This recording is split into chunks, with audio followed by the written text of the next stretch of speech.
Bonjour à tous et bienvenue dans cette formation consacrée à l'apprentissage du logiciel SPSS.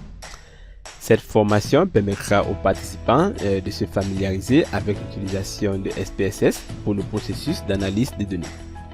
Les participants découvriront les principes de base connexes à la lecture, à la définition, à la modification et à l'analyse des données, ainsi qu'à la présentation des résultats d'analyse.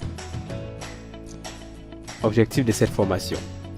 De manière spécifique, il s'agira de découvrir les fonctionnalités de IBM SPSS Statistique, apprendre à transformer les variables, être capable d'utiliser des fonctions pour calculer les variables, résumer les variables individuelles, être capable de décrire les relations entre les variables, savoir personnaliser les tableaux croisés dynamiques, pouvoir créer et personnaliser des graphiques sur SPSS.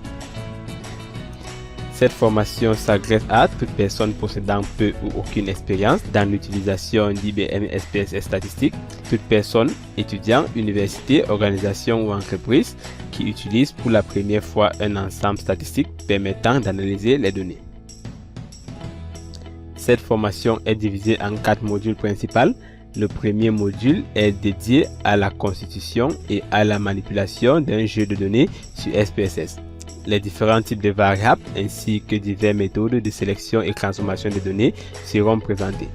À la fin de ce module, vous serez invité à transformer un questionnaire fictif en un jeu de données valide sur SPSS. Ensuite, le second module est dédié à la statistique descriptive. Ici, vous y découvrirez quelques techniques statistiques destinées à décrire nos données tant via des indicateurs que via des graphiques. Le troisième module est dédié à la statistique inférentielle et dans ces leçons purement théoriques, vous apprendrez à comprendre les logiques des tests d'hypothèses. Le quatrième module regroupe divers tests statistiques très fréquemment utilisés en sociolinguistique. Ici, vous apprendrez à les réaliser sur SPSS, à vérifier leurs conditions d'application ainsi qu'à vérifier les résultats. Alors, il est important de noter que le simple fait de visionner ces leçons ne suffit pas. Donc, pour en tirer parti, vous devrez pratiquer les notions présentées. Et à ce titre, vous devrez disposer d'un jeu de données fictif sur lequel vous allez exercer. Alors, nous en savons assez pour nous lancer.